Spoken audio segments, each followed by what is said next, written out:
their own, maybe. But Overlord, okay, I think I do prefer Overlord, because that's a Spirit Breaker against the Drow Ranger and the Nature's Prophet. Nature's Prophet against Spirit Breaker, I know it isn't a pup. And this LWW Undying, and we're gonna see LWW take a lot of damage. A lucky badge from the Spirit Breaker, but he still takes so much damage with the Drow Slow and a Sunstrike. It's gonna be first blood, going the way of Knight. One kill shot down, and yeah, well, that's not according to plan for the side of Overlord, as oof. Down goes another one. And Apparition and Morphling both already really low health, as their lane it starts out really hard and it kind of stays really hard because you're up against the Nature's Prophet, and when he stops being annoying in one way and his harass kind of falls off, he is gonna start pushing with the tons of treants. Then when he can no longer push, he is gonna start team fighting.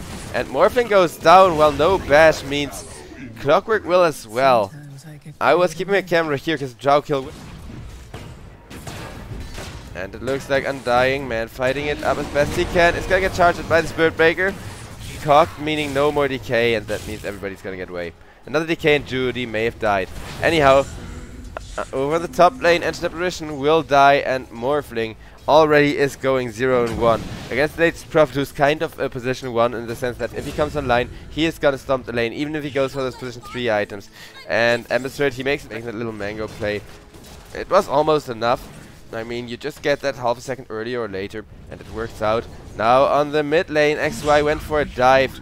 However, didn't expect the Marcy to teleport out of all.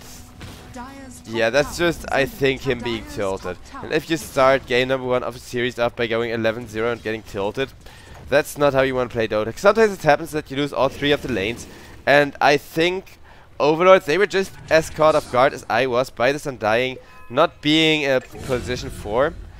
Or even position 3, because Undying position 5, it kind of made this Drow lane work, and now you have a Drow Ranger who's online, Salad, who really isn't needed by his Nature's Prophet. LWW goes on down to XY, as well as the Clockwork with Searing Chains and Fist.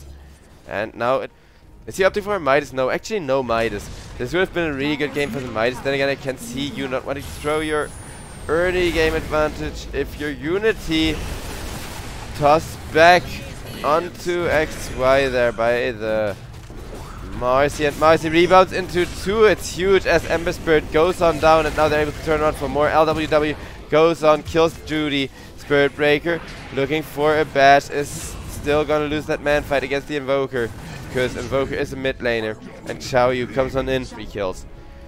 It's looking quite good. Now a jump in from the Marcy, and that's a dispose straight into the cold snap. Salad gonna go down. No, gonna kill the Spirit Breaker, I mean.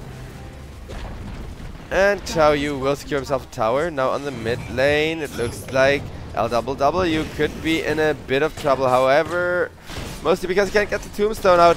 Nature's Prophet comes in, helps him out. That's a beautiful tombstone onto 2, and he may be able to walk away depending on how the remnant hits, but Ember Spirit has one in the back, so he will connect with that remnant. It's gonna die for that still. And it is just the support Undying for the Ember Spirit, and the support Undying is worth more, in fact. Now Spirit Breaker comes charging onto Salad on the Marcy, and Marcy is gonna be stunned indeed after a lot of damage came through from the Edge Apparition. Salad is gonna die, and now a little bit of XP is swinging around. Knight wants one more kill out of that, but he is not gonna survive, nor is he gonna get the kill on the Spirit Breaker. Is it a comeback for Overlord? Are they not out of this yet? Because like arrows anymore. That's how you counter a Drow Ranger. You need heroes that can give her a big old hug. And Knight getting hook shot on, and Apparition is there. One more hit from the Ember Spirit is gonna do it. The XP was so important. Make sure everybody has level 6 now. Allows Team Overlord to fight into Unity, provided they choose their engagements carefully enough.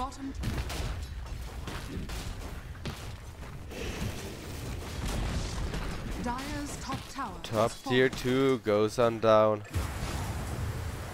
So does Knight on the Invoker, apparently. Instead of push through on mid lane, there is going to be a fight unfolding, which results in the Spirit Breaker getting caught, and that does take away a lot of the initiation potential from Overlord. They jumped the Invoker, they got that kill. But Invoker's only one of 3 huge cores, and only 2 of them, any 2 of them really need to be in line. The top being the latest prop, which people are kind of neglecting. Ember Spirit able to get on out thanks to good searing chains. Now, however, Ancient Apparition needs to get out of there as well.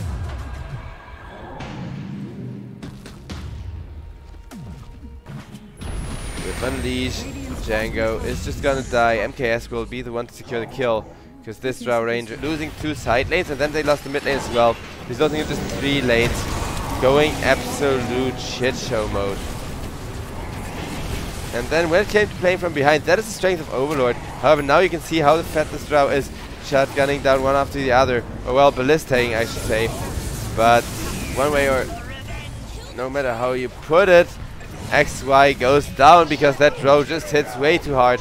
And I think with that the game is gonna be over in 16 freaking minutes, which I honestly don't mind, because holy crap, we had an almost 3-hour game today, if you count in the draft. Morphling goes for a nice little kill onto LWW.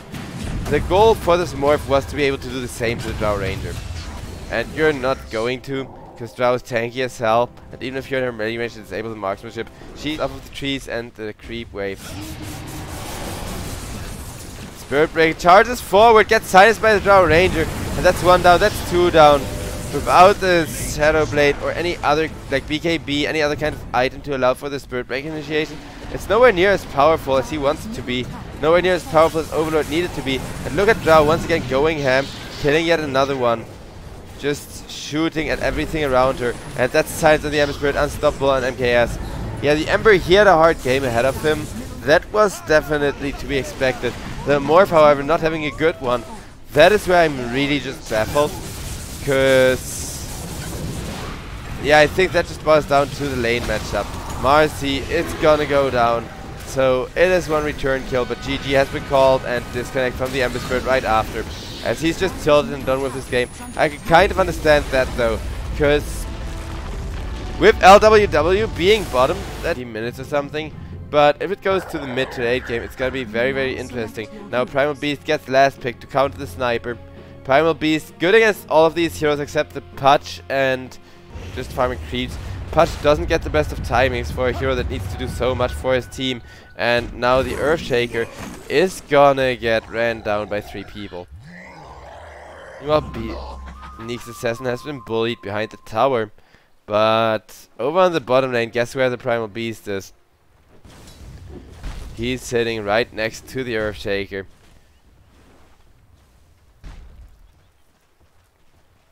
Okay, bottom lane, everybody back in position. However, Judy is gonna get killed on LWW, and well, the Tombstone will finish off the Mirana. It is not gonna be going the way the Klings wanted to, because now this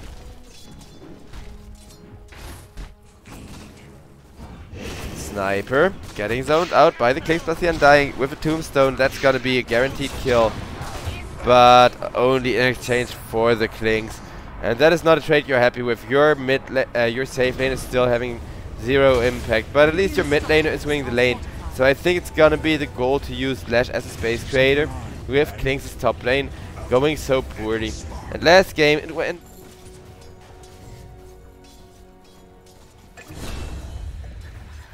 On bottom lane, Primal Beast will get killed off with the Enchant Totem plus Fissure. And on top, Mirana wants to trade with the Klings a little bit. Tombstone comes out, but it's not gonna be enough damage. 1 more zombie would have done the trick. And instead, it's gonna be Lash killing off the Sniper. As Lash wanted to rotate over back onto the mid lane with a Haste Rune. Now gonna go back onto bot instead though. And there is an Earthshaker waiting for you. A lot of gold that could be going your way. Earthshaker slowed on up. But Lashback, he walks around the corner of Doom as he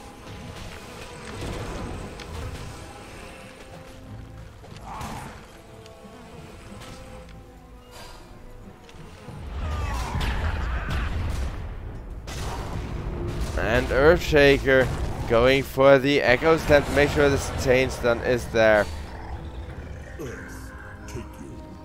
Earthshaker gonna go for that early Aghanim Scepter, of course, because how else are you gonna play core Earthshaker? And Sniper also approaching his early axe at a fairly good time, considering we are not even 9 minutes into the game. So gotten you your value, especially on a hero like Primal Beast who has so much health, just raw health pool, that every bit of amplification for it is broken immediately. Now Knight is gonna kill off Django, and it looks like Sniper will make short work of Salad.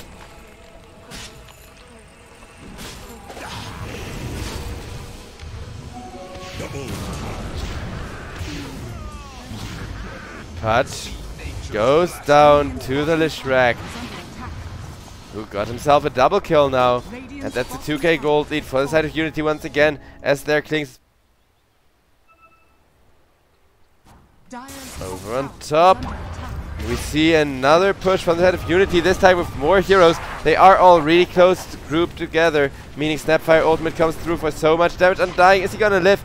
He is gonna survive just off of his health regen from all of that stone and strength. Nexus is now able to turn around on the Mirana. Undying steals more strength, and there's the Pulverize. Pulverize has to be cast by the Dismember, but that means Neeks can just by Carpus the Pudge, and Primal Beast once again able to get away, dodges the hook. XY, it's really not his day today. He's gotten one flash heap, but at what cost? He may even die, but a nice two-man cookie instead keeps the Pudge alive for now. And with the Neeks stun, he is gonna die for the Undying, but it is a flash heap for XY, so I think he's really happy with the way that ended. Now the Sniper's gonna come in, so nobody say anything about that engagement being over already. However, Sniper did not get the assassinate up, and that means Hoodwink trying to survive in the shrapnel for just long enough for both of these heroes to die. Salad still alive. Hoodwink on the hunt now, as she did witness the actually Hoodwink killed off the Primal Beast there, though most of the damage did come from the shrapnel.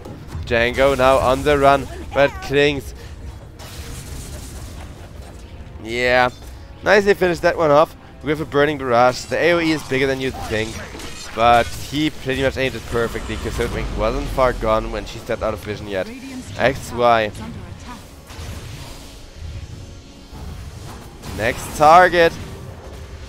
One more arrow would have done the trick. Instead now Klings and Lishrak both backing up. MKS, however, he will... Okay, he is finally going to go down to a tower shot, but look at Lash. Look at all of the space this Lash has gotten, and now it looks like Knight may finally be dead, as it is 3 people rotating on in. 4 actually. 4 people gang squad. Just sitting there awkwardly, manages to sidestep the hook. It's like, am I gonna get jumped on soon? Oh, no, I'm fine. And then he turns around and looks for kills himself with the Lashrak coming in. That should not be hard, and he will go for the Pudge, knocking Pudge into that awkward corner too. Pudge gets slammed into the floor, and XY, it is really not his game. He's going 3-5-1 with 4 flash heaps now, but every time it's like bad timing for somebody to step into a position. XY somehow has to take that position. And it's not like Unity's supports haven't been doing their due diligence when it comes to keeping the map nice and dark for the side of Overlord. Now Overlord have their own triangle ward still, but guys, Roche is now angry, but they really just want the Earthshaker. Roche is a nice guy, letting anybody chill in his cave with him. Klings is gonna survive, and a hook is gonna finish him up, so XY will have some more impact. However, you now have to fight into that Lishrak. Lishrak did not get pressed the ult time, is gonna get dismembered. Doesn't have mana for much of an ultimate anyhow, and the Mortimer's Kiss are gonna bring that one down. In comes another Mortimer's Kiss on 2, making it really hard to get away here, and LWW gets caught, will get the Tombstone up on the high ground, trying to decay up more strength, but is gonna die. Now the Tombstone will die right away after. They're looking for more. Neeks Assassin manages to blink, and it is not gonna be more. Overlord managed to facilitate quite the turnaround, mostly killing off the Klings and the Lash in one fight is huge. Primal Beast is still quite a big raid boss at this time, and he's gonna show that by trampling the Pudge like he's just another mere support. Neeks Assassin with the Vendetta comes in, finishing the kill, and Xiaoyu has the roar, but the Mirana ultimate is gonna keep them from hunting. It is just a sniper support, not the core actually, which I think is kind of sad. But Sniper, once he gets the Aghanim Scepter, is still such a huge threat for the Klings. You're very happy about delaying that. And Knight, he gets the Bloodstone going, and with that blood boiling, he is gonna get one kill, trying to run down the Earthshaker. Earthshaker with the Aghanim Scepter is very mobile though, and will manage to get himself out. 2-man ultimate on Leshrak once again means he gets life effectively. And Dismember gets cancelled by the Nixas. Nixas arrowed up, but there's the Onslaught, and Mirana is gonna go down, Patch is gonna go down, triple kill for Knight. Bottom tier 2 tower can now get wrecked by the side of Unity, and Unity, they want that rematch. And Viper support again, revealing his Gleipnir on him immediately. Now Nixas Assassin blinks forward, goes for a kill on Django. In comes the Primal Beast, the charging, and Salad goes on down for that one. Primal Beast just walking out with his high health pool, presses the BKB during a trample actually to make space for this Mirana to die. Patch goes for a nice hook, but that nice hook is gonna be followed with a nice Dismember. And even then it's not gonna be anywhere near enough damage, and instead just being the Patch running for his life. Earthshaker gets a nice snipe on the Undying there. Needs the BKB badly. Is gonna do the leapfrog out of there. But that only delays into a Leshrac stun. Now over on top, LWW on this Undying. Once again the odd one out as such as support life, and the ward game does sometimes leave you punished. However, Klings is coming in, running onto the Sniper, and Sniper's just dead. Maybe not. Okay, yeah, Primal Beast onslaughts in to make sure that is a kill facilitated. Earthshakers jumps on out of there, but while that is happening, Leshrac is going ham on your base. And Dota, it's really just pick Leshrac, win the game, as Leshrac takes another victory. The Aghanims on 4 people, 5 people, be there how many people. And Primal Beast with an Aghanims on of his own is gonna run forward. It's gonna try onslaughting out. Will be hooked back into the fountain. Fountain hooking, that's this game now. We got the question, can Overlord play Fishing Simulator hard enough to actually get a comeback into this game? Because Klings is online, he's got the 2 items, he needs to pretty much win any game. And this is why I did kind of fear for the 2-0 when that Klings came on out. Though, I was thinking Sniper was a core, and I think a Sniper core would have been way nicer. It's not like I don't like the Earthshaker core, but then go for an Earthshaker 3 or Earthshaker 2, Patch 3. Anything but putting your 1 position on an Earthshaker, because now you can see the Earthshaker survives. He's able to get out, he's tanky, but you can't do anything against this draft. You run in and Leshrac AoEs your Klings, snipes you from a distance, and you're just not allowed to do anything. There's a Gleipnir hero against you. GG gets called as, yeah, you got outdrafted in a game against a stronger team. Who